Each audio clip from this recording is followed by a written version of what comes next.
I feel like it's sexy. It's a sexy. I mean, it has to be. For this video, we gotta be sexy. If you're curious on understanding why your most revolutionary act might be between the sheets, then I invite you to keep watching because this video is for you. Hi, I'm Brittany Rochelle. I'm an anger alchemist teaching you how to alchemize your rage to live a magnificently melanated life. And today I'm sharing with you why I believe your most revolutionary act might be between the sheets. Yeah, I said it, between the sheets. So one of the many things I learned from the late, great Audre Lorde is that the personal is political. And so often in my own journey and my own activism, I found myself standing up and advocating for the life and the dignity of Black and brown people. And yet in my own personal life, I did not really advocate or embody that kind of dignity and that kind of real humanity that I was working for politically and economically. And as Black and brown people, we know what it's like to face countless microaggressions. We know what it's like to have a double consciousness. We know what it's like to have this psychic burden and need to do mental gymnastics and being gaslit, and how exhausting that can be in an everyday life.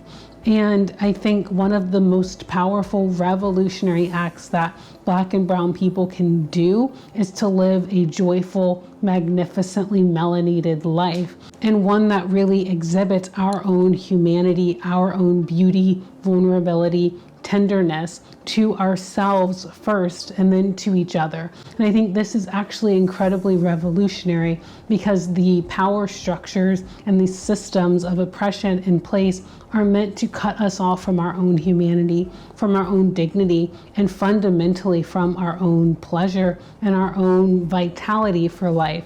And so finding ways to really bring in pleasure intentionally into your life is, in my opinion, a completely radical, revolutionary act.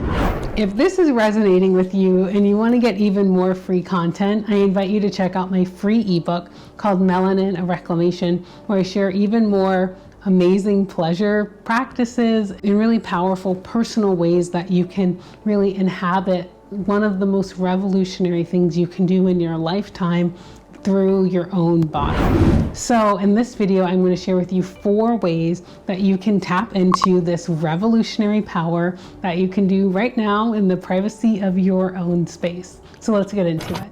Number 1 is to self-pleasure. This can be so many things.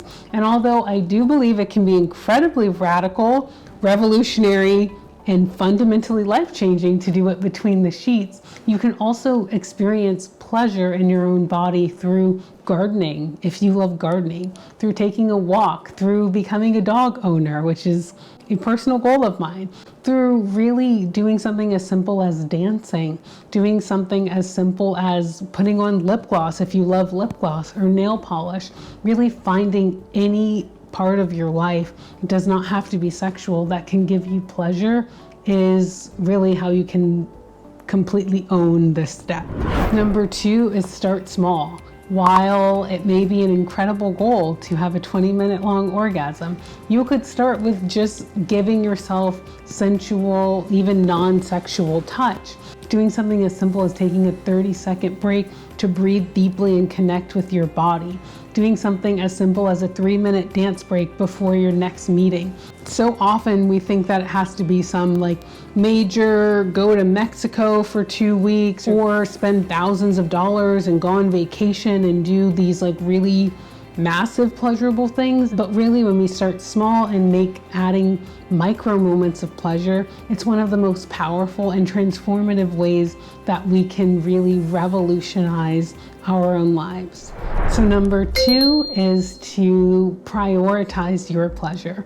This means taking the time to make it nice. If you do want to explore sexual self-pleasure, this can be like setting an intention before you masturbate, or it can be lighting a candle or getting nice lingerie for yourself, or setting aside time to do this with your partner in a way that's really intentional. It can also be, if it's painting your nails, which is a personal favorite, this can be playing like your favorite song before or while you're painting your nails, or putting on lip gloss if you love lip gloss, or it can be wearing a really cute little workout outfit as you go walk your dog and get to spend time in nature.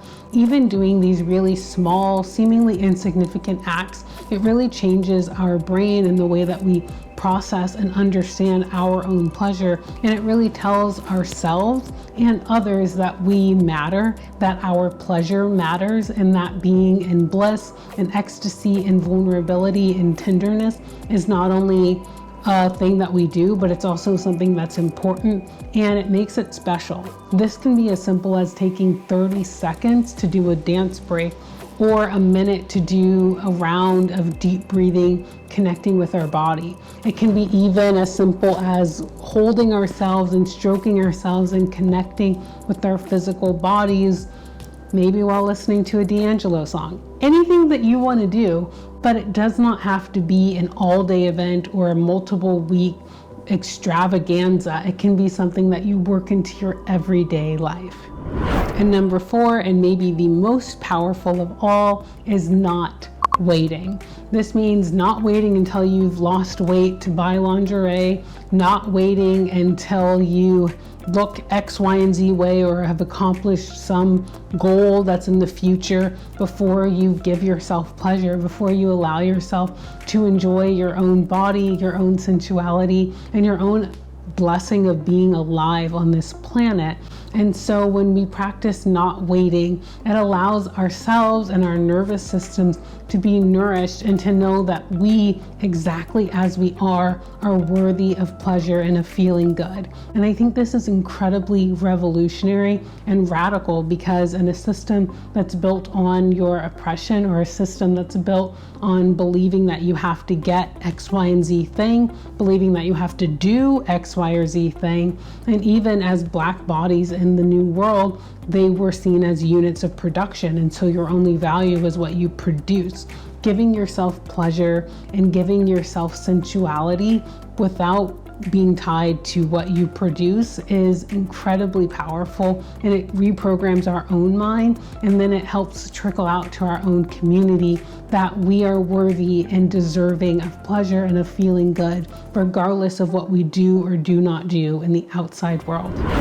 I know this was a longer video, but I mean, it's pleasure, so you gotta bear with me. If you enjoyed it and want to get even more, I invite you to check out my absolutely free ebook called Melanin and Reclamation. Or if you want to work with me one-on-one, maybe a lot comes up for you around pleasure, around not being able to connect with your own pleasure, around a lot of deeper issues, then I invite you to consider coaching with me, and I'll put a link of how you can get started with an absolutely free, no pressure discovery session below this video. So check it out. Let me know how it goes. I think Black pleasure matters, and Black people matter, and revolutionary acts matter, and that the personal is absolutely political. So let me know how it goes.